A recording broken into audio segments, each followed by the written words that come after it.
seus olhos. Pai querido, em nome de Jesus, nós te glorificamos porque o Senhor é fiel, digno de toda a glória, de toda a honra, de todo o louvor e adoração. Nos colocamos na sua presença mais uma vez, ó Deus, para que a sua palavra se manifeste em nosso coração. Se dependesse de mim mesmo, Senhor, nada eu teria para oferecer, mas eu sou dependente do teu Espírito Santo. Que o Senhor venha mover em nosso coração, que o Senhor venha falar, Senhor, Pai querido, em nossas mentes. Que nós saiamos aqui esta noite mais uma vez, Senhor, confrontados, ó Pai querido, pela tua palavra. E que a sua presença venha nos constranger mais uma vez, porque somos pecadores, Pai. Nós reconhecemos isso. Pedimos a sua bênção em nome de Jesus. Amém. E amém, Jesus. Graças a Deus. Pode se sentar, irmãos. Glória a Deus.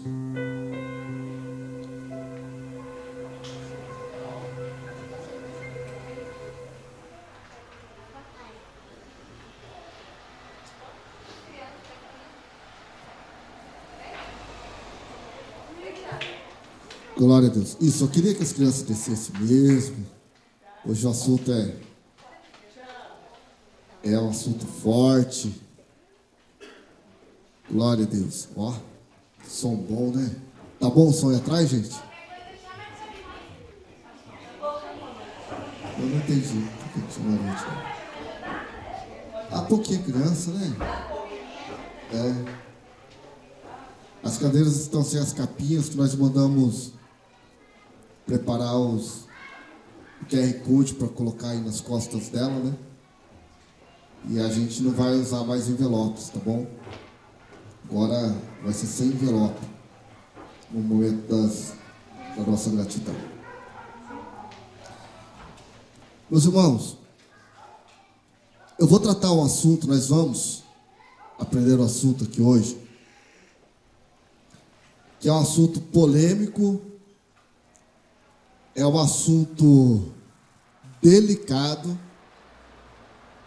mas é um assunto que ele faz total diferença em nossas vidas. Através do que nós vamos falar aqui, nós vamos compreender, nós vamos entender alguns motivos de nossos comportamentos, alguns comportamentos que nós temos. Nós vamos compreender alguns comportamentos de outras pessoas também. Você vai olhar assim, então é por isso. Ó, quer beijo? Não? Você vai olhar para as pessoas, você vai entender, você vai falar assim, agora eu entendi por que ela é assim, por que ele é assim. Você vai conseguir identificar uma série de coisas, tá? Através do que nós vamos aprender aqui. Vai haver alguns conflitos teológicos, algumas pessoas que estudaram, né, quem já teve o prazer de fazer teologia, pode ser que haja conflitos teológicos. Mas nós não estamos aqui para discutir teologia, tá? Nós estamos aqui para falar da palavra de Deus. Inclusive, se você pode fazer teologia, é muito recomendável que você faça pelo menos o básico de teologia. Por quê? Porque a teologia vai te ensinar a entender melhor a palavra, vai te ensinar a estudar, vai te ensinar a pregar, vai te ensinar a pesquisar, vai te mostrar livros confiáveis que você deve pesquisar ou não. Então é muito importante você, se você puder fazer um curso básico de teologia, é extremamente importante. Eu tentei aplicar aqui no ano passado, ou retrasado, se não me engano, uma escola teológica, mas eu precisava de pelo menos 10 alunos para poder fazer essa escola teológica. E para ter não ter um custo muito elevado para cada um, porque a gente tem que pagar o professor tem que vir para dar aula, né? Se para o ano que vem, porque esse ano já não vai dar mais tempo, nós já estamos mais da metade do ano, faltam o quê? 4 meses para acabar o ano, nem isso. Para o ano que vem, se nós tivermos aqui pelo menos 10 alunos interessados, eu volto a correr atrás do professor novamente para a gente fazer uma escola teológica aqui na nossa igreja, tá bom? Mas eu preciso de no mínimo 10 alunos frequentes dessa escola teológica. Caso contrário, a gente não vai conseguir fazer, eu não consigo manter o professor aqui. Tem custo, pastor? Tudo tem um custo. Esse custo não vai ter uma lucratividade para a igreja. Não, a igreja não ganha nada com a escola teológica. A gente cede o espaço, o professor vem dar aula e você paga o professor. Você não paga a igreja, tá? O professor, ele cobra por isso, porque ele estudou para fazer isso, né? Para dar aula, tá bom? Então aí você vai entender quando eu falo de conflitos teológicos, de linhagens teológicas, né? Existem pelo menos 4 ou 5 linhagens teológicas que regem os estudos aqui no Brasil, né? Tem a teologia da presbiteriana, tem a teologia anglicana, tem várias teologias diferentes. Mas nós vamos aqui tentar ficar no máximo que a gente puder no entendimento bíblico, sem muita complicação, tá? Sobre o que nós vamos falar? Nós vamos falar sobre intimidade espiritual, mas essa intimidade espiritual que nós vamos falar não é sobre a sua oração com Deus, não é sobre a sua intimidade com Deus, não é sobre, pastor, eu tenho que ser mais íntimo de Deus. Todos temos que ter mais intimidade com Deus, sim, lógico que temos que ter. Mas sobre esse assunto que nós vamos tratar, é um assunto que está falando sobre outro tipo de portal espiritual que nós temos em nosso corpo, que dá acesso ao mundo espiritual para nós. E você vai entender isso no decorrer desses estudos, tá? Nós vamos falar sobre intimidade espiritual, sobre esse outro acesso que existe, que nós vamos aprender sobre ele. Primeira coisa que nós vamos ler, primeiro versículo que nós vamos ler em Hebreus, capítulo 13, versículo 4.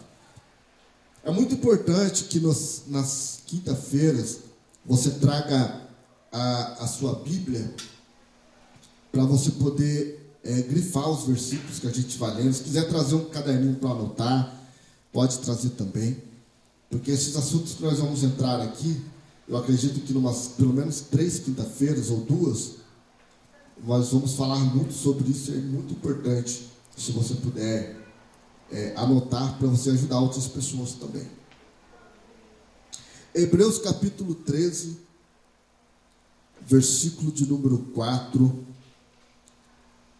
Eu quero ler com vocês. Eu vou fazer o seguinte, eu vou abrir a minha Bíblia aqui também. Hebreus, que eu quero ler desde o primeiro, capítulo 13, né? É isso? Quem está comigo? É o 13? É nada, é o 3? Capítulo 13, tá ligado. Seja constante, versículo 1 diz assim, ó: seja constante no amor fraternal. Não negligencieis a hospitalidade, pois alguns, praticando-a sem saber, acolheram anjos. Aqui ele está falando de Jó. De Jó não. Meu Deus. Ló. Está falando de Ló, tá? Lembrai-vos dos encarcerados, como se estivessem presos com eles, dos que sofrem maus tratos, como se, com efeito, vós mesmo, em pessoas, fossem os maltratados. Digno de honra entre todos seja o matrimônio, bem como o leito sem mácula, porque Deus julgará os impuros e os adúlteros. Seja a vossa vida sem avareza, e contentai-vos com as coisas que tende, porque ele tem dito: de maneira alguma te deixarei, nunca jamais te abandonarei. Somente até aqui. Nós lemos aqui no versículo de número 4, que Paulo, ele escrevendo a carta aos Hebreus, ele disse: o casamento deve ser honrado por todos, o leito conjugal conservado puro, porque Deus julgará os imorais e os adúlteros. Continuando na Bíblia ainda, em Gênesis capítulo 17, versículo de número 10 e 11, Gênesis 17, 10 e 11, a palavra de Deus diz assim: esta é a minha aliança, que guardareis entre mim e vós, e a tua descendência depois de ti. Qual é essa aliança? Aqui nós estamos vendo Deus falando com alguém, falando para o seu povo, e Deus está falando assim, mano, esta é a minha aliança. Agora nós vamos ler aqui embaixo qual é a aliança que Deus fez. Que todo homem entre vós será circuncidado, e circuncidareis a carne do vosso prepúcio, e isto será por sinal da aliança entre mim e vós. Ora, que interessante que é isso. Deus está falando que lá no Velho Testamento, a aliança que ele tinha feito com o homem, o sinal da aliança de Deus para com o homem, era através da circuncisão. O que é a circuncisão? Eu posso explicar o que é a circuncisão? Sim ou não? Sim. Alguém não sabe? Quem não sabe o que é uma circuncisão? Levanta a mão que eu vou explicar. No pênis do homem, não tem um corinho ali? Os homens sabem disso, as mulheres casadas também sabem. A circuncisão é cortar aquele corinho e ficar sem. Isso é circuncisão. Isso era uma forma de Deus fazer aliança com o homem. O que significa dizer que a genitália masculina, ela tem um poder no mundo espiritual. Se não fosse assim, nós não iríamos ler que Deus ia pedir para que o homem se mutilasse para fazer uma aliança com ele. Se não fosse na genitália, poderia ser um pedaço da orelha, não poderia? Deus falou assim, aí você vai cortar um pedaço da sua orelha direita como sinal de sua aliança comigo. Mas Deus falou a respeito da genitália do homem. Antigamente, hoje quando nós vamos fazer um acordo, quando nós vamos fazer um juramento, no casamento, por exemplo, geralmente a gente pega a Bíblia, a gente faz um juramento, a gente faz uma promessa em cima da Bíblia, quando alguém está casando, sim ou não? Coloca a mão aqui, nós vamos orar. Você está jurando em cima da Bíblia, você está orando em cima da Bíblia. Como se fosse, como que se a Bíblia fosse um ato para poder intimidar o homem ou a mulher, se eles quisessem um dia quebrar essa promessa que foi feita entre eles. Nessa época, mostrando que a genitália masculina tinha tanto poder, quando um homem ia fazer acordo com outro homem, o que estava prometendo algo, ele colocava a mão debaixo da coxa. A Bíblia fala debaixo, nós vamos ver. Debaixo da coxa. O que é pôr a mão debaixo da coxa? Não é aqui. É segurar o órgão masculino e fazer a promessa.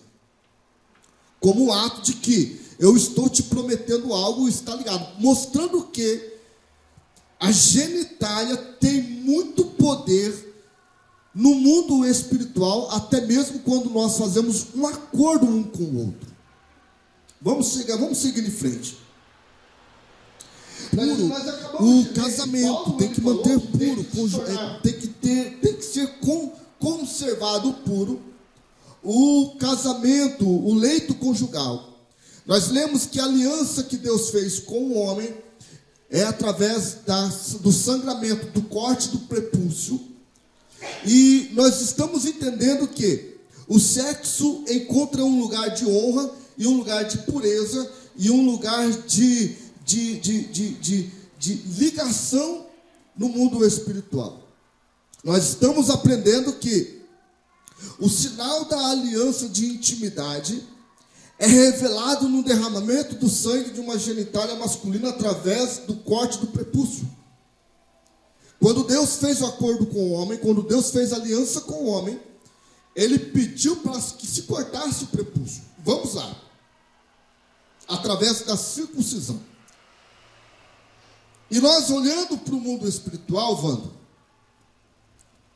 diácono Wando, nós vamos aprender que quando o homem pecou, ele se desligou de Deus. Nós aprendemos aqui que nós somos seres espirituais invólutos no corpo carnal. Nós não somos um corpo carnal onde habita um ser espiritual. Não, nós somos seres espirituais que vivemos por um tempo nesse corpo na terra. Depois desse tempo, quando Deus então vier arrebatar a sua igreja, o espírito que é de Deus vai para Deus, a alma vai seguir para o julgamento e o corpo vai para o pó da terra, porque do pó da terra assim ele veio. A composição, a matéria do corpo é a mesma matéria que tem na terra. Se você, Ana, fizer uma pesquisa sobre qual é a composição, não é composição, é minérios, é isso que fala? Que tem minérios? É assim que fala, Ana? Que tem sim. A composição mineral, acho que é isso, que tem no nosso corpo, é a mesma composição que você encontra na terra. O que nos mostra que nós viemos da terra. Mas quando o Adão peca, houve um rompimento espiritual entre o homem e Deus. Então o espírito do homem passou a ser o seu espírito mais vulnerável que existia na face da terra. Para que houvesse esse religamento, e a palavra religião significa religar o que estava desligado, e para que houvesse novamente o ligamento, a conexão entre homem e Deus, Deus decide mandar Jesus na terra para derramar sangue. Ou seja, para que nós pudéssemos ter contato com Deus novamente, tinha que haver o derramamento de sangue. E aqui nós estamos aprendendo que quando o homem cortou o prepúcio, derramou sangue, ele fez uma aliança com Deus. Mas não quer dizer que os homens tinham contato diretamente com Deus. Porque no Velho Testamento, somente 3 classes de pessoas podiam receber a presença de Deus. Eram os sacerdotes, eram os reis e os profetas. Mas ninguém podia sentir ou receber a presença de Deus. Raras situações isso aconteceu. Mas para que nós pudéssemos ter esse acesso, precisou de derramamento de sangue. O que significa dizer que quando nós derramamos sangue para alguma entidade no mundo espiritual, isso tem muito valor, seja para Deus ou seja para o diabo. Por isso que o inimigo, se você conversar, não sei se vocês já tiveram o desprazer de conversar com alguém que mexe com esse tipo de coisa. Se você falasse para vamos falar de um macumbeiro, vai. Se você chegar no macumbeiro e falar assim, olha, eu acho que eu vou comprar uma galinha preta ali, vou derramar um sangue ali. Ele vai falar, não faz isso. O macumbeiro vai falar para você, não faz isso não, rapaz, você é doido. O macumbeiro vai falar isso para você, sabia? Por quê? Porque ele sabe o valor que tem o derramamento de sangue, mesmo se for de animal. Imagina de seres humanos. Vamos lá. Quando o homem, vamos entender, eu estou falando bem pausadamente para não ficar dúvida nenhuma no coração de vocês. Vou perguntar aqui, ó. Até aqui tem dúvidas? Tem pergunta? Não? Vamos lá então. Se o derramamento de sangue faz a conexão com o mundo espiritual, significa dizer que o ato sexual também é uma conexão no mundo espiritual. Pastor, por quê? Porque se o órgão genital do homem tem tanto valor para Deus, a ponto de Deus pedir que houvesse, que hoje não é mais, que houvesse uma mutilação, para que houvesse uma aliança com Deus, porque ali se derramava sangue. Também quando a mulher, ela se entrega para um homem, também há uma quebra de vasos sanguíneos que derrama sangue. E aí você vai dizer assim, pastor, não tem nada a ver. Por isso que nós dizemos que quando existe um ato sexual, nós chamamos de aliança de sangue, aliança de alma. Porque está havendo ali um contato muito íntimo. Vamos entender melhor. Gênesis capítulo 24, versículo 2 e 3. Olha que interessante. E disse Abraão, Gênesis 24, versículo 2 e 3. E disse Abraão ao seu servo, o mais velho da casa, que tinha o governo sobre tudo o que possuía. Olha o que Abraão disse para o servo dele. Põe a tua mão agora debaixo da minha coxa, para que eu te faça jurar pelo Senhor, Deus dos céus e Deus da terra, que não tomará para meu filho mulher das filhas dos cananeus, no meio dos quais eu habito. Abraão chamou o camarada, falou, você vai arrumar uma mulher para o meu filho. E aí quando ele vai sair, ele falou, não, peraí, vem cá. Põe a tua mão aqui, e você vai jurar pelo Senhor, Deus dos céus e Deus da terra, que você não vai arrumar uma mulher estranha para o meu filho. Mostrando que o juramento naquela época não é do jeito que a gente imaginava que era. Vamos para a Bíblia de novo. O que está mostrando,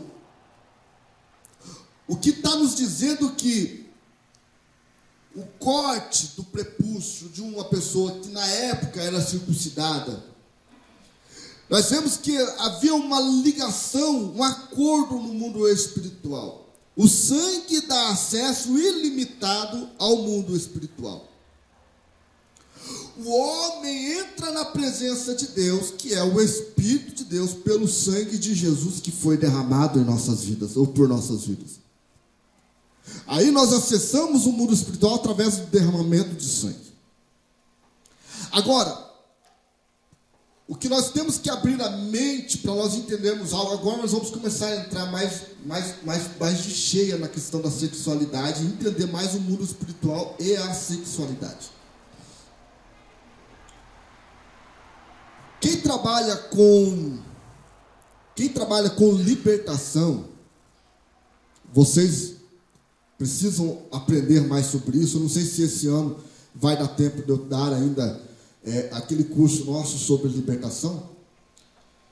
Mas nós, no meio do povo que trabalha com libertação, nossos mentores, nossos professores, que têm nos orientado, nos ensinado, eles chamam o sêmen masculino de sangue branco, derramamento de sangue. Por que sangue branco? Porque sai do corpo. Quando a gente se corta, sai sangue. Então, ele entende, no mundo que trabalha na libertação, os libertadores compreendem que isso é um sangue branco. Agora, olhando para a Bíblia, vamos entender isso melhor. Deuteronômio 23, versículo 9. Olha que interessante. Isso é muito forte, cara. Isso é algo muito delicado na palavra de Deus. Vamos entender. Quando estiverem em guerra, os que combatem deverão abster-se de tudo que seja impuro. Aqui está sendo citado uma lei para aqueles que vão sair para a guerra. Então, o que Moisés está, não sei se foi Moisés, não lembro quem escreveu o Deuteronômio, mas foi Moisés. Os teólogos de plantão me ajudam, por favor? Pode consultar no Google se quiser, não tem problema. Mas vamos entender. Quando isso foi escrito, ele está dando o quê? Ele está dando uma ordem, um ensinamento de que quem for para a guerra, quem for guerrear, tem que se abster de tudo que é impuro. Mas o que é ser impuro naquela época? Tinha uma série de coisas que tornavam o homem impuro. Tocar na mulher no período da sua menstruação é sinal de impureza. Tocar em animal morto era sinal de impureza. Comer carne suína, comer peixe sem escama é sinal de impureza. Naquela época era sinal de impureza. Mas aqui ele ressalta um outro detalhe muito interessante. O homem que se tenha tornado ritualmente impuro devido a uma descarga de sêmen durante a noite, deverá se afastar do exército combatente e ficar de fora até o fim da tarde, e então banhar-se, e poderá retornar depois do pôr do sol. Ele está dizendo que se o homem tiver tido uma ejaculação, vou falar descaradamente assim, porque já só tem adultos aqui, pessoas, não adianta vocês fazerem essa cara para mim não, vocês adolescentes, tudo vocês sabem disso aí tudo, tá? Vocês aprenderam tudo na escola isso aí. Ai meu Deus, o pastor está falando essas coisas no púlpito. Gente, se eu não ensinar aquilo, vocês já aprenderam na escola. E você aprendeu coisa até pior. Vocês que deveriam estar ensinando aqui até. Então não tem que escandalizar. A gente está falando, estamos aqui como adultos, pessoas, né? Vamos lá. O que a Bíblia está dizendo é que se o homem tiver tido uma ejaculação durante a noite, ele vai se tornar um homem impuro. Houve um derramamento de sêmen durante a noite. Ele se torna um homem impuro. E ele estará impedido de ir para a batalha. O que significa dizer que quando existe impureza sexual no meio do povo de Deus, e se houver uma batalha espiritual dentro da igreja, o que é uma batalha espiritual, pastor? Uma expulsação de demônio, um camarada manifesto, não chega nem perto, levanta, vai embora. Porque está falando que a Bíblia está dizendo que a pessoa fica impossibilitada de guerrear quando existe essa questão da impureza sexual. Ai, pastor, mas o senhor ensinou que os crentes não têm retaliação. Não tem retaliação. Mas você tem que estar preparado. O sêmen é um fluido que carrega alto poder de pacto espiritual. A sua ação fora da aliança do casamento pode desautorizar na guerra espiritual e desabilitar na luta contra os exércitos das trevas. Qualquer combatente envolvido em impureza fica completamente exposto e vulnerável aos ataques do maligno. Por isso deve ser afastado do time de libertadores quando se tem. Se trabalha com libertação na igreja, se tem problema nessa área, é melhor você não mexer mais, dá um tempo, se afasta, espera, se recupera, depois você volta. Vamos lá. Vamos seguir aqui. Abra sua Bíblia no livro de Êxodo, capítulo 22, e o versículo de número 16. Êxodo, capítulo 22, versículo 16.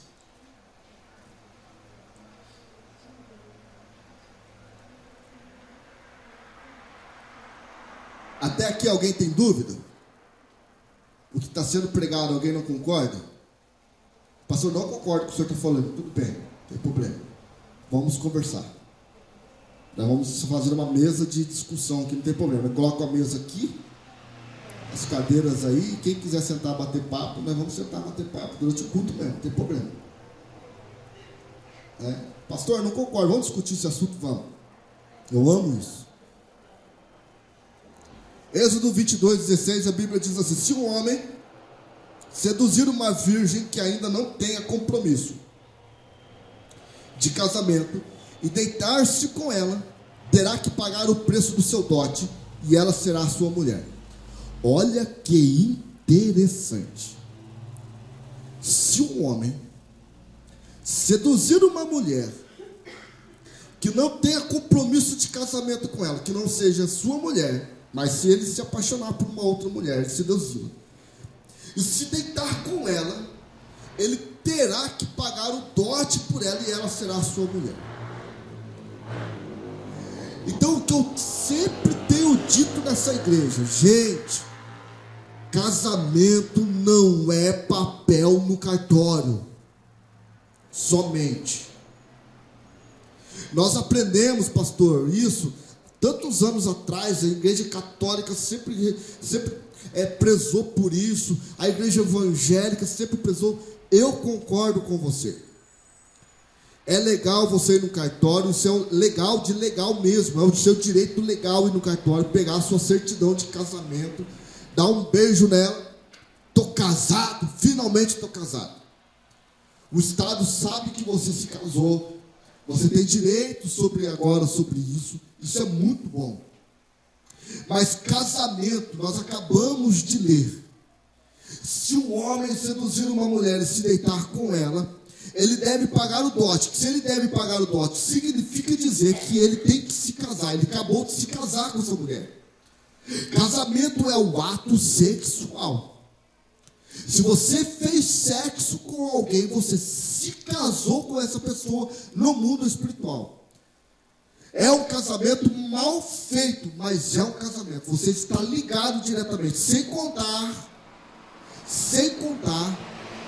com as questões das ligaduras espirituais, como nós falamos anteriormente, que tem o ato sexual.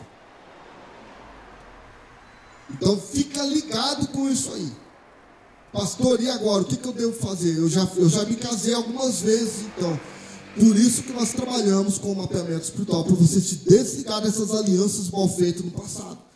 Pastor, por que meus relacionamentos nunca dão certo? Porque você já casou um monte de vezes. Por que temos hoje um alto índice de crianças e adolescentes com depressão? Sabe me dizer sobre isso ou não? Não, porque hoje é muito natural adolescentes que não tem Deus. Vou falar firmemente aqui para você não cair nas falácias do diabo. Adolescentes que não tem Deus no coração, que arrumam namoradinhas e namoradinhos e cometem sexo antes do casamento, antes da sua maturidade para se casar. A Bíblia fala que tornarão-se os dois uma só carne. A Bíblia fala que quando nós casamos é até que a morte nos separe, sim ou não? Agora imagina uma criança, um adolescente, se envolvendo espiritualmente com outra criança e outro adolescente. E agora esse namoro não deu certo, se separa, vai arrumar outro namorado ou vai arrumar outro namorado, vai se ligar, vai começar a ter o quê? Vai começar a ter uma bomba de emoções dentro dela, porque está havendo o quê? Um casamento e um divórcio, um casamento e um divórcio, um casamento e um divórcio. E essa pessoa começa a encontrar tanta infelicidade na vida dela, que ela entra em depressão e começa a buscar até desejo de morte, começa a buscar querer morrer. Porque casamento, rompimento de aliança, separação, é como se você estivesse rasgando uma pessoa no meio. Por quê, pastor? Porque a Bíblia não fala que serão os dois uma só carne? Ué, para separar tem que rasgar, sim ou não? Então, se você se separa, você está se rompendo, está se rasgando. É a dor da separação, é a dor do divórcio. Nós fomos feitos para casarmos e viver com a nossa parceira, com o nosso parceiro até o fim das nossas vidas. Quando existe um ato sexual fora do âmbito familiar, fora do casamento, esse casamento é um casamento no mundo espiritual, é um casamento mal feito. Vamos seguir aqui. não envolve compromisso. Casamento mal feito não envolve compromisso.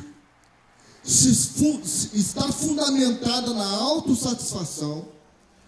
A motivação não é servir o outro, mas é somente usar o parceiro ou sua parceira. Sexo fora do casamento somente é falta de compromisso, autossatisfação, motivação é não servir, não serve a pessoa e só é usado para a pessoa que se entrega a esse tipo de sexo, ela serve de objeto sexual para outra pessoa usar, porque ela não quer compromisso.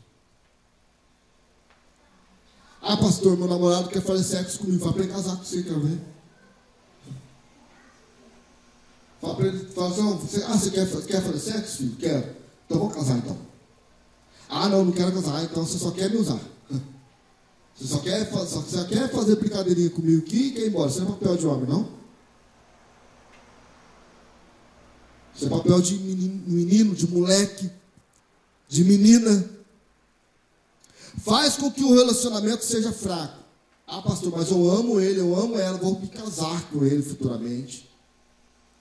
Aí você já está numa fase evoluída, e quando você casar, seu relacionamento vai se tornar um relacionamento fraco. Não suporta as provas, é superficial e provoca sentimentos volúveis e descartáveis. Você vai se sentir sempre uma pessoa descartada. Usada e descartada, usada e descartada.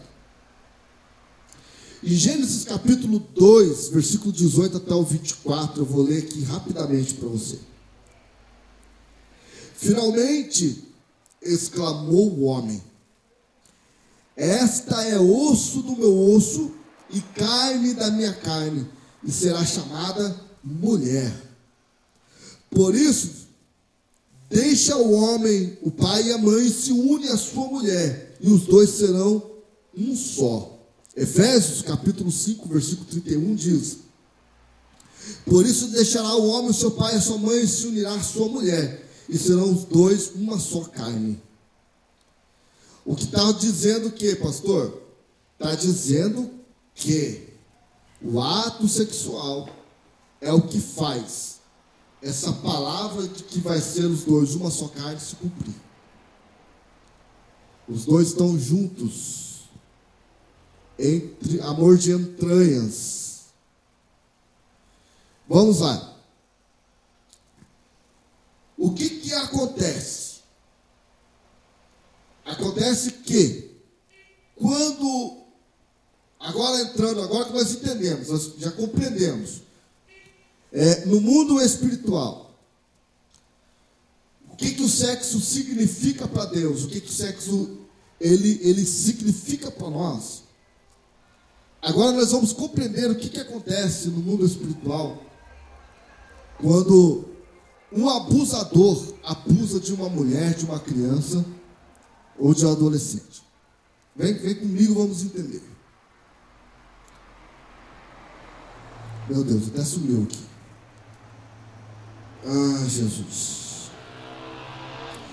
Vítimas de abuso sexual são submetidos precocemente a uma aliança espiritual perversa com os seus agressores. Vamos lá. Se nós entendemos e compreendemos que o ato sexual é uma aliança no mundo espiritual, quando uma criança ela é abusada, ela é violentada, ela está se submetendo a uma aliança espiritual perversa. Pastor, mas tadinha, a criança não tem culpa. Realmente a criança não tem culpa. Mas o diabo não perdoa. O diabo ele não vai perdoar. O que o diabo quer, ele quer ser transferido. Ele quer ter um outro corpo para ele habitar. A Bíblia fala que quando o demônio ele é expulso de alguém, quando nós expulsamos o demônio de alguém, sai em nome de Jesus. A Bíblia fala que ele sai daquele corpo e fica vagando em lugares áridos. buscando descanso. O que significa a gente compreender que os espíritos imundos, eles precisam de um corpo humano para descansar. Aí você pega um abusador que está cheio de demônios. Quando ele abusa de uma criança, demônios ali são transferidos para essa criança. E essa criança vai crescer com traumas, vai crescer com dores, vai crescer com perda de identidade, vai crescer com vários problemas sexuais. Porque existem demônios que foram injetados na vida dela.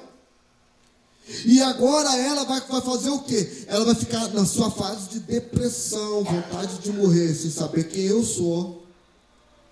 Por causa da opressão demoníaca que foi transferida lá atrás pelo abusador. Pastor, mas criança não tem maldade. Criança ele não teve escolha, pastor. Como que pode isso? Você sabia que crianças ficam endemoniadas? Crianças ficam endemoniadas. Se crianças ficam endemoniadas sem ter maldade, como que pode elas ficarem endemoniadas? Porque elas foram oferecidas, porque elas foram consagradas a entidades espirituais, consagradas a ídolos, e agora elas ficam possessas. O pecado dos pais abre também a porta para a vida delas. O pecado dos pais abrem acesso na vida das crianças, abre as portas. A aliança espiritual atinge profundamente a vida da vítima, tornando muitas das vezes escravo de espírito de trevas, que se alimentam de suas dores secretas, como amargura, ódio, medo e vergonha. A pessoa que sofreu abuso, ela tem esses sintomas aqui, certamente. E como que ela fica, que culpa que ela tem? O diabo se alimenta dessa dor. Nunca vou perdoar meu abusador. Nunca vou perdoar aquela pessoa que tocou em mim. Nunca vou. Isso é raiz de amargura. Nós já aprendemos aqui sobre isso. O que é mágoa? Mágoa, no dicionário informal, é o que, Bibi? Má água. O que é má água? É a junção. Mágoa é a junção de duas palavras. Eu estou com mágoa no meu coração. Má água é água de esgoto, água podre que fica dentro de você, fazendo mal para você. O diabo, ele se alimenta da sua dor, da sua mágoa. Por isso que a Bíblia fala: livrai-vos de toda a raiz de amargura. Porque nós devemos liberar perdão. Aí a Bíblia está dizendo que, aí nós estamos aprendendo que o diabo se alimenta do quê? Das dores secretas como amargura, ódio, medo e vergonha. Casos de estupro não são encobertos nem ignorados pela Bíblia. A Bíblia mostra vários casos assim. Vários casos na Bíblia falando sobre violência sexual. Tá? Eu vou me lembrar o nome de uma mulher. A filha de José. Que se chama... Meu Deus, me ajuda. Tem a filha de Davi, Tamar e Aminon, que abusou da sua própria irmã. A filha de José, de Jacó, no caso, neta de José, né? É irmã de José. Diná. Boa. A pastora tá ligada. Diná, ela foi... Oi?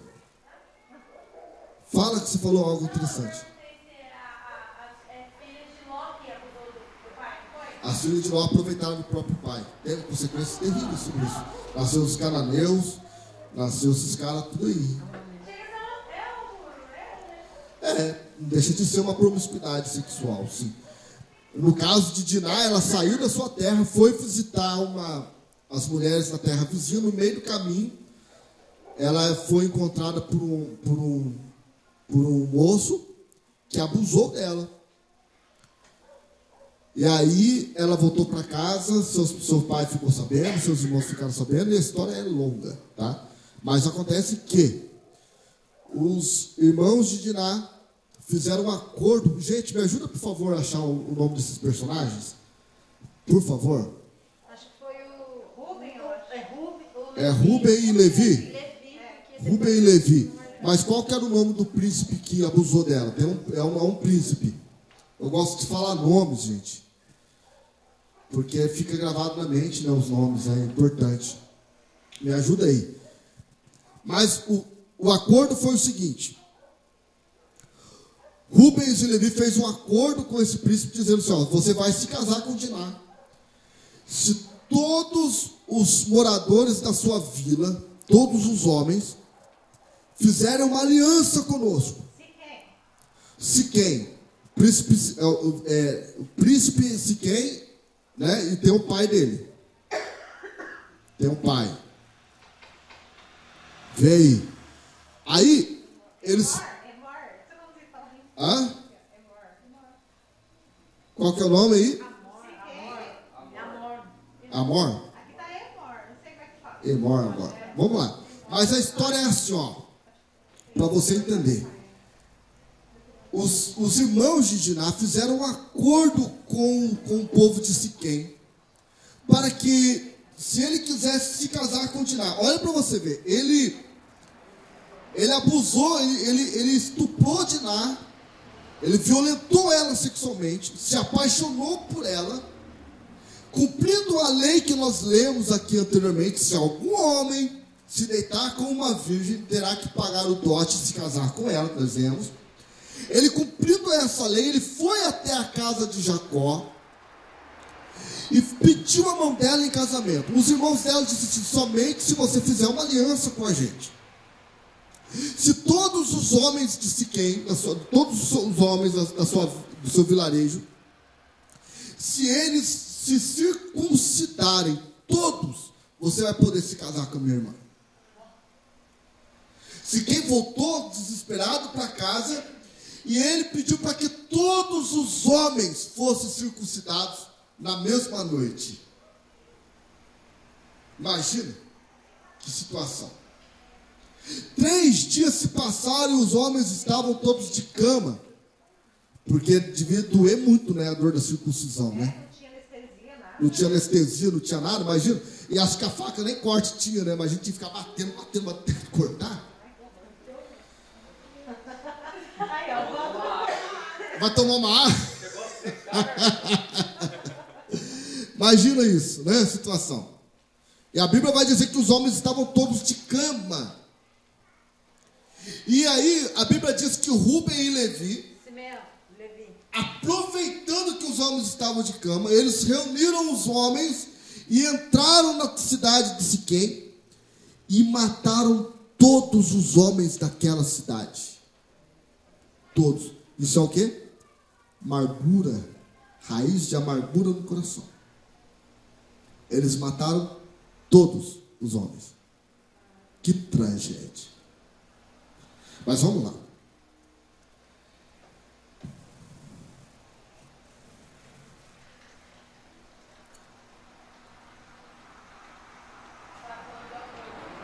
Tô achando aqui.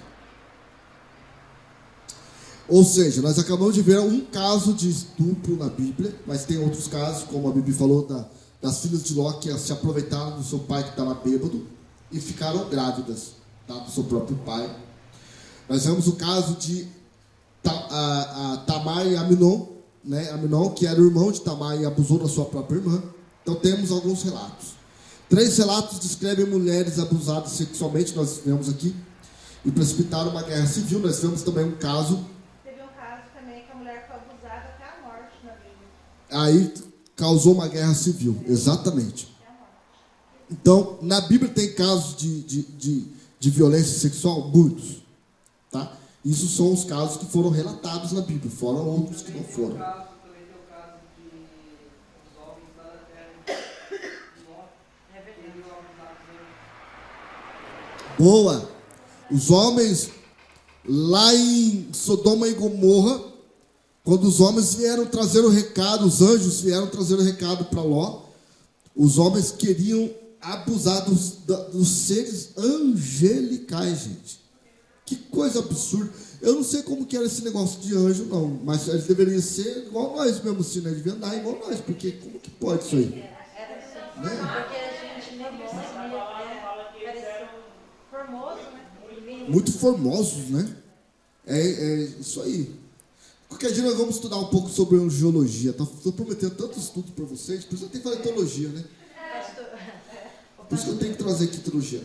Agora, Você vê oi. o caso do irmão lá com a irmã, né?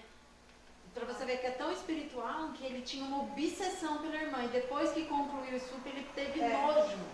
Exatamente, Então, Priscila. você vê, foi totalmente uma brecha espiritual para o inimigo. Só para destruir a vida da irmã. Destruir a vida da irmã, da família. E você sabia que às vezes essas coisas acontecem com a gente? Acontecem nas nossas vidas, a gente tem que abrir o olho. O diabo, ele nos cega. Ele coloca uma venda em nosso coração, nos nossos olhos. E aí a gente cai nessa cilada e depois ele sai e fica olhando de longe. Só para ver a destruição que ele fez. Tem que tomar cuidado, gente. Tem que tomar cuidado. Vamos lá. Uma coisa que nós temos que colocar em nosso coração, que parece que não é verdade, mas é a mais pura verdade. O diabo odeia o sexo. Ah não, pastor, o diabo ama o sexo. Então você tudo que tem a ver aí é sexo. Tudo é sexo, sexo para todo lado. O diabo odeia o sexo. O ato sexual é uma bênção dentro do matrimônio, dentro do casamento. Fora dele é só para destruição. O diabo odeia o sexo. Vamos lá. Gênesis capítulo de número 19. Nós vemos aqui um estupro homossexual intentado. Em Gênesis 19 nós vemos um abuso incestuoso de um adulto vulnerável e bêbado. Estamos falando aqui de Ló. Em Gênesis 34 nós vemos um hediondo, um sequestro e um estupro. Aí, sim, nós estamos falando agora assim de Diná e Siquém. Diná foi violentada por Siquém. Em Juízes 19, nós vemos que o estupro coletivo seguido de morte dos benjamitas contra a concubina. Em Juízes 19, que a pastora acabou de comentar. Todas as vezes que nós vemos na palavra de Deus que houve um ato sexual fora da bênção, nós estamos vendo aqui que existia aqui uma desgraça em volta a isso. Conceitos de abuso sexual. O que é um abuso sexual? Todo ato que resulta em dano ou sofrimento físico, sexual ou psicológico, incluindo ameaça, coerção e privação de liberdade. A violência sexual pode ser caracterizada por um abuso de poder no qual a vítima, geralmente crianças, adolescentes e mulheres, é usada para a gratificação sexual do agressor, sem nenhum consentimento, sendo induzida ou forçada a práticas sexuais com ou sem violência física. Essa violência pode ser exercida com o uso de força, intimidação, coerção, chantagem, suborno, manipulação, ameaças ou qualquer outro mecanismo que anule ou limite a vontade pessoal.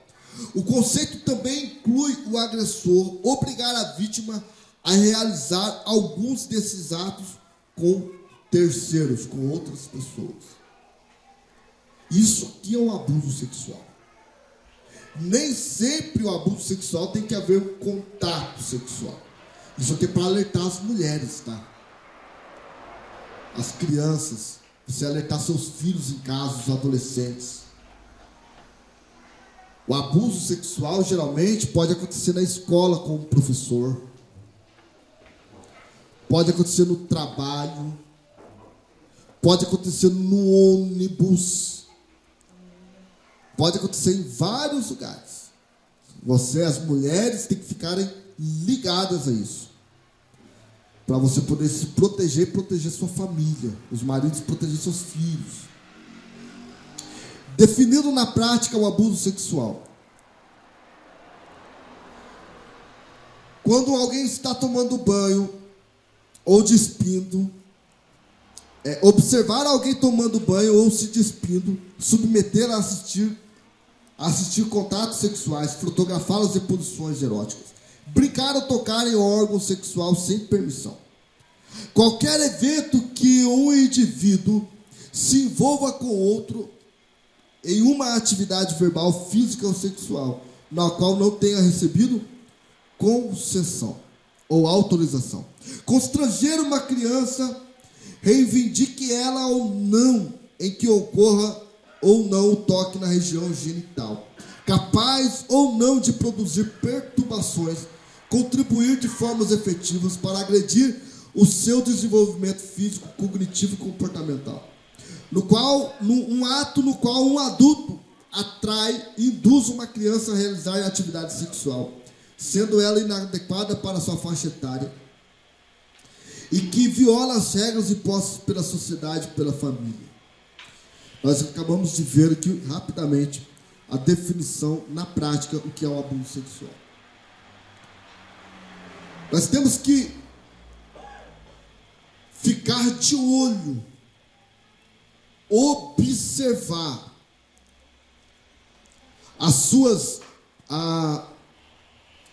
o comportamento dos nossos filhos, das nossas filhas.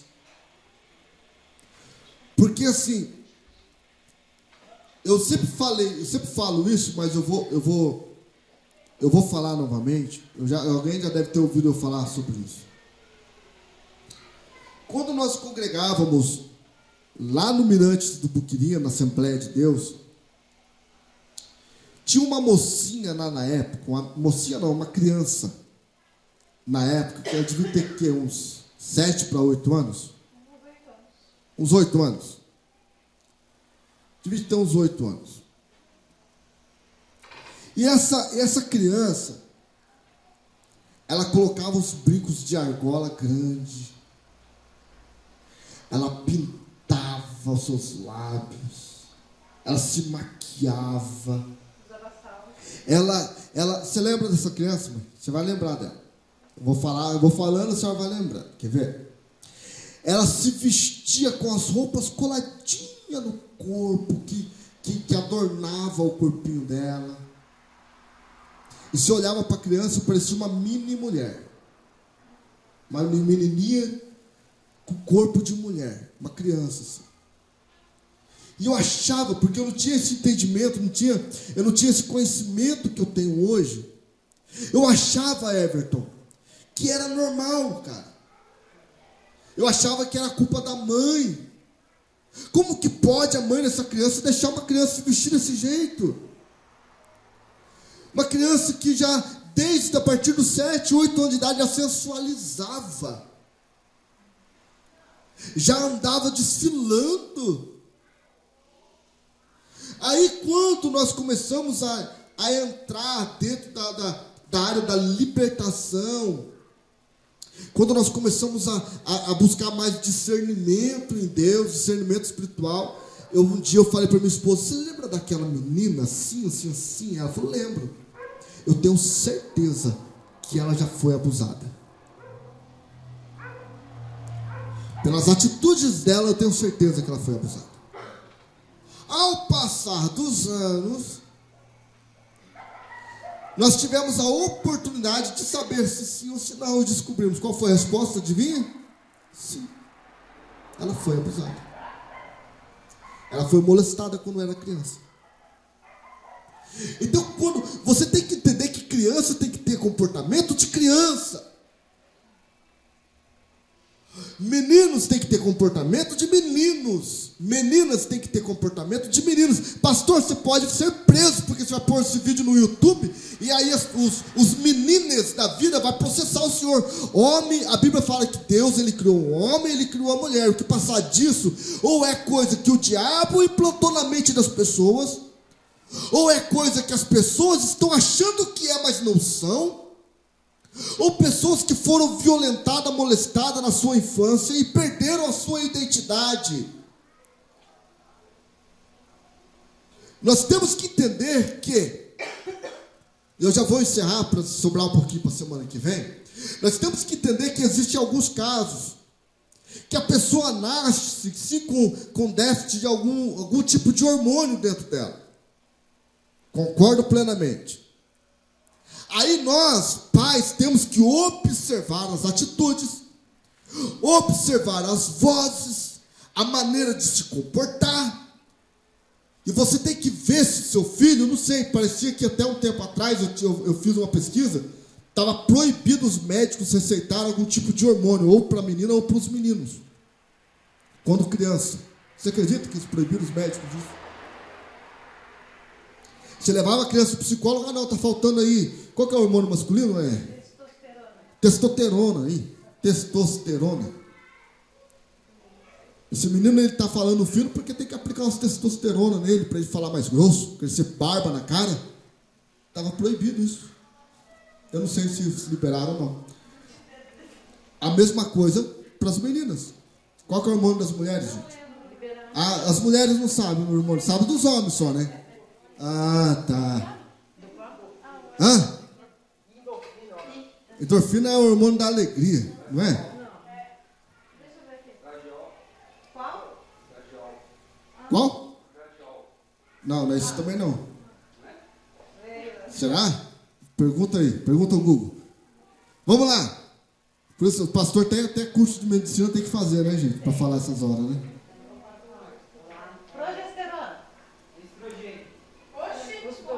Pera aí, gente. A mulher tem um monte, né? Por isso que fica tudo atrapalhado, né? Quando sai do lugar. Por isso que nós não entendemos as mulheres. Pastor, tem menos homem. Tem menos homem, mas então. Então vamos lá. Então tem a questão do desequilíbrio hormonal. Tá? É compreensível. Tem a questão da perca da sua identidade por causa de um abuso. Sofreu abuso, a criança ela vai crescer desorientada, porque ela não vai saber mais entre o certo e o errado, ou vai crescer acostumado com o errado. Tem a questão da falta da figura paterna. O pai que trabalha demais, ele não dá uma identidade para a mulher, nem para o menino, nem para a menina. Mas a mãe está lá, pastor, a mãe está... Não, a figura que dá identidade, que dá direcionamento é o pai. O pai tem que estar presente na vida dos filhos. Eu já falei aqui, gente, se o seu pai, ou se você é um pai que é ausente, os seus filhos perdem direção. Eu não vejo meu pai, eu só vejo meu pai uma vez a cada 2 meses. Qual que vai ser a figura que o seu filho vai se espelhar? Na mãe. Ele vai olhar para a mãe, vai pegar os trejeitos da mãe, vai falar igual a mãe. Por que ele vai fazer assim? Porque ele não tem o pai para poder imitar o pai. E a menina, pastor, como que é? A menina, a mesma situação, se ela não tem o pai para poder direcionar, ela perde o senso entre papel da mãe e papel do pai. Ela vai tomar a decisão que ela quiser na vida dela. Então nós temos que entender que nós precisamos observar as atitudes de nossos filhos na área sexual. Seu filho pode estar sofrendo uma grande pressão psicológica e você não sabe. Converse mais com os filhos, com as crianças. Nós temos aqui professoras aqui dentro da igreja Se você conversar um pouquinho com elas, você vai ficar de queixo caído. O que elas veem na escola? Crianças de 7, 8 anos, meninas, tá, com atividade sexual dentro da escola, se tocando. Você acha que isso é saudável? Meninos com atividade sexual muito cedo, você acha que isso é saudável? Então nós temos que observar, tudo tem um tempo, gente. Lembra que eu preguei aqui domingo? Que eu falei do mamão? Foi domingo que eu falei, né? O mamão, ele fica no pé. Nasceu, e até hoje eu não sei se o pé de mamão chama mamoeiro, mas eu acho que é. Me ajudem. Nasceu um pé de mamão. O mamão está verde, está pequeno, não dá para comer. Deixa o mamão lá. O mamão está crescendo, está começando a amarelar. Está começando a ficar mamoeiro. Olha, meu vocabulário até que não está tão ruim, né? Você teria inventado, né? Aproximabilidade. Mamãozeiro. Está lá, o pé do mamoeiro, dando mamão. Se você pegar aquele mamão fora de época e morder ele, será que é ruim? Eu nunca comi mamão verde, deve ser ruim demais. Pega, fica pegando na boca, é isso? Aquela, a gente chama de node, né? Aí você tem que deixar lá o mamão. No tempo certo, quando você apanhar aquele mamão, ele vai estar madurinho para se comer. Mas se ficar muito tempo, ele também vai apodrecer. Então, nossos filhos têm que seguir a regra do tempo. Segue a regra do tempo. Você tem que olhar para o seu filho que já quer namorar e falar assim, ó, você ainda é um mamãozinho verde. Você tem que esperar. Não está na hora ainda. Fica no pé do mamoeiro aqui, ó. Fica aqui nos pezinhos do mamoeiro. Que a hora que você amadurecer, aí sim nós deixa alguém vir te pegar e levar. Mas agora vai ficar aqui. Agora, não vai querer guardar demais o seu filho, a sua filha, que vai ficar muito tempo no pé, vai apodrecer. Aí você vai ter dor de cabeça, hein? Tem gente aí com 30, 40, 45 anos, tá dentro de casa, não quer ir embora, tá apodrecendo no pé já. Vai arrumar o que fazer, gente. Vai casar. Mas se não está casado ainda, espera. Vai amadurecer o mamãozinho, vai ficar bom. Vai casar e vai dar tudo certo. Tá bom? Ensina os seus filhos. Amém? Vamos parar por aqui. Semana que vem a gente vai continuar. Deixa eu marcar aqui para eu não me perder. Semana que vem a gente continua essa conversa. Eu tenho certeza que vai ser bênção. Que Deus abençoe todos vocês. Oi, filho. Pastor, pode fazer uma colocação? Pode. Segundo estudiosos, educadores da área, acreditam que, porque eu já fiz essa pergunta para especialistas, e eles falaram que quando a criança tem essa sexualidade aflorada de se tocar e tudo mais, eles dizem que que bom, é porque a criança já sabe aonde nela é bom tocar e então nisso ela vai se proteger para não deixar outros tocarem. Mas, claro, eu não concordei, porque eu sei que já aconteceu algo para a criança já estar aflorada desse jeito. Então ela não vai descobrir do nada. Não sei, eu acredito assim, ela não vai descobrir do nada. Então se alguém procurar especialistas da área, eles vão dizer isso, que é normal, que é até bom a criança saber já estar praticando esses atos, porque é saudável. Ela já sabe aonde se tocar e não vai permitir que outras pessoas toquem, né? Mas é um assunto muito delicado, que não dá pra, às vezes, chegar numa hora e falar. Mas é bom saber, né? Ótima foi a sua colocação, porque é exatamente isso. Como eu falei, Os especialistas também, eles conseguiram aprovar uma lei proibindo que os médicos receitassem hormônios masculinos para os meninos que estão em falta e hormônios femininos para os meninos que estão em falta, porque isso poderia influenciar na decisão delas. Mas o que acontece? O que a política fala hoje? A política fala que a criança deve escolher o que ela quer ser. O que você quer ser? Hoje eu quero ser menino, amanhã eu quero ser menina. Depois da manhã eu quero ser logo os dois uma vez. Então, exatamente, tem gente por aí que está querendo escolher ser animal. Eu quero ser um cachorro. Pode falar, irmã.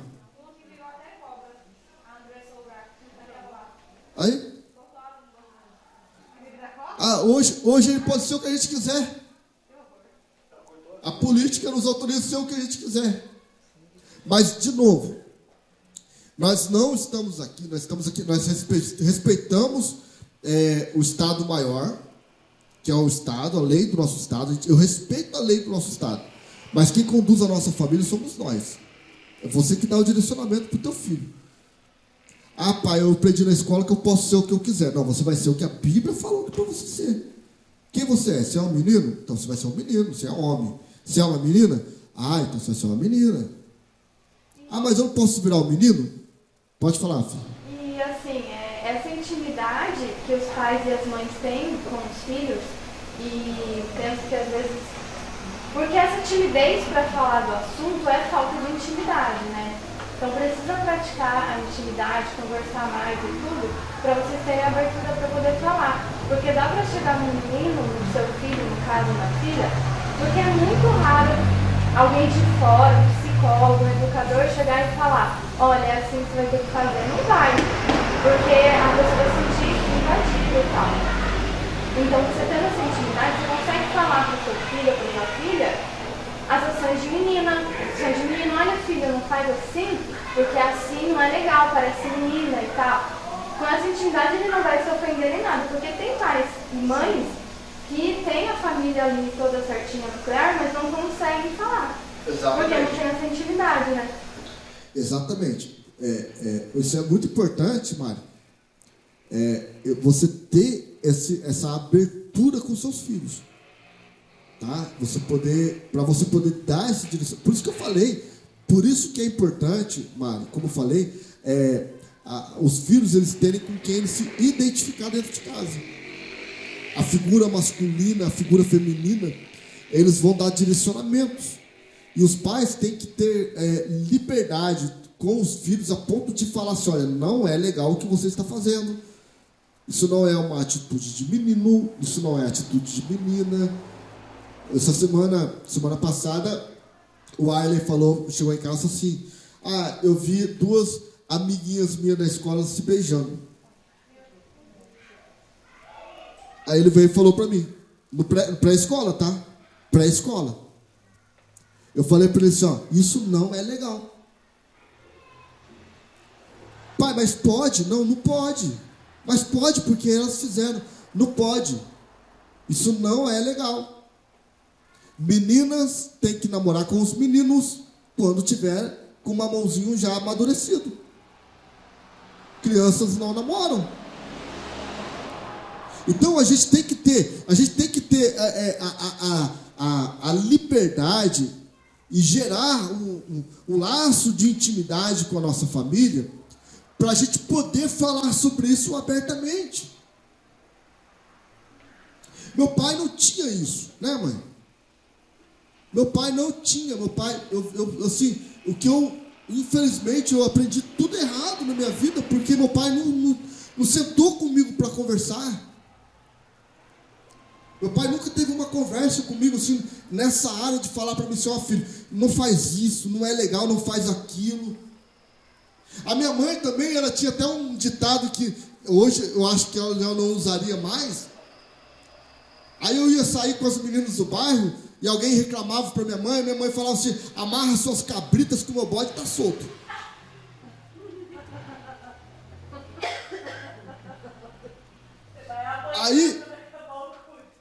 Aí o que acontece? Mas assim, gente, a questão é que meu pai não sentava. Uma vez, gente, eu sou tão azarado que uma vez, a única vez que eu fiz isso por esse motivo. Eu fiz por outros, mas por esse motivo foi a única vez.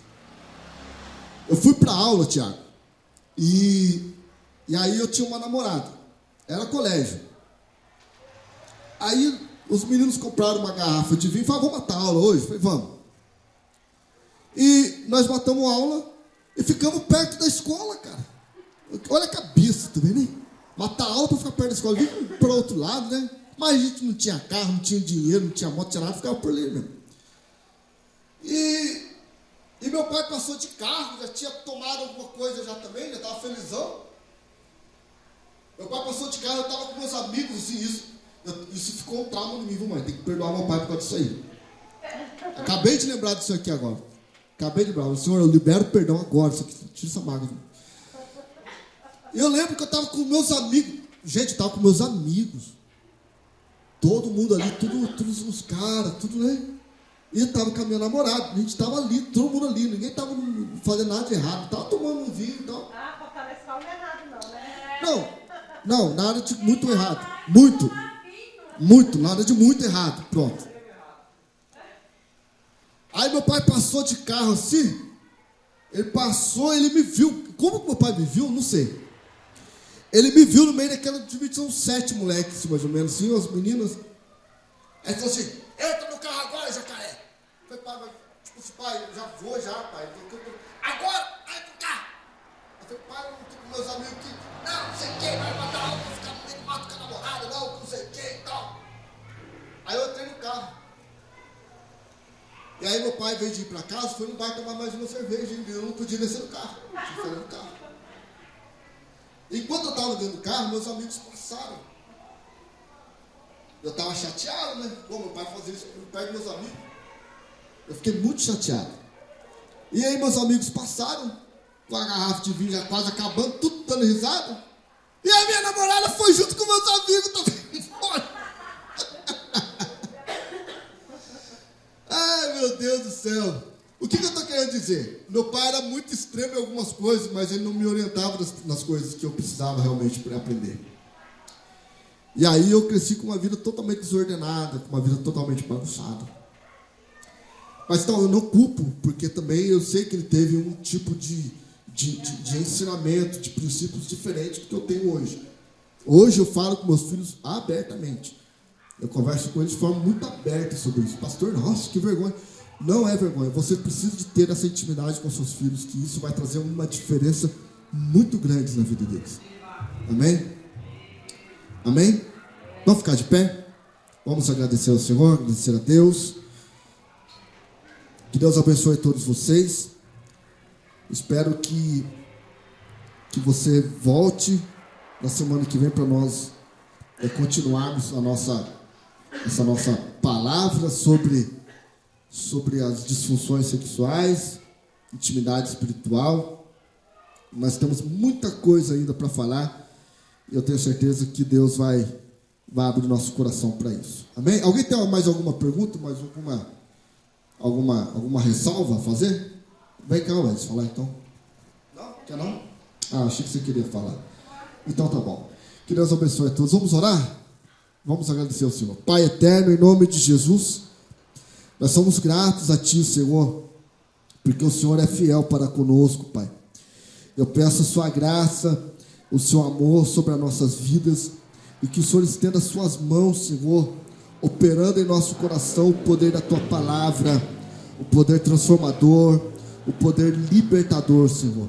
Nós somos gratos, ó Deus, porque o Senhor, ó Pai querido, tem feito coisas extraordinárias em nosso meio. O Teu nome tem sido adorado e a Sua palavra tem sido ministrada em nossos corações. Pai querido, se houve, Senhor, alguma palavra falada aqui que trouxe talvez alguma dúvida, Senhor, eu peço que o Teu Espírito Santo esclareça, Senhor, no coração de cada um, meu Pai. Em nome de Jesus eu te peço e te agradeço. Amém e amém, Jesus. Deus abençoe a todos. Aplaude o Senhor Jesus. Bem forte.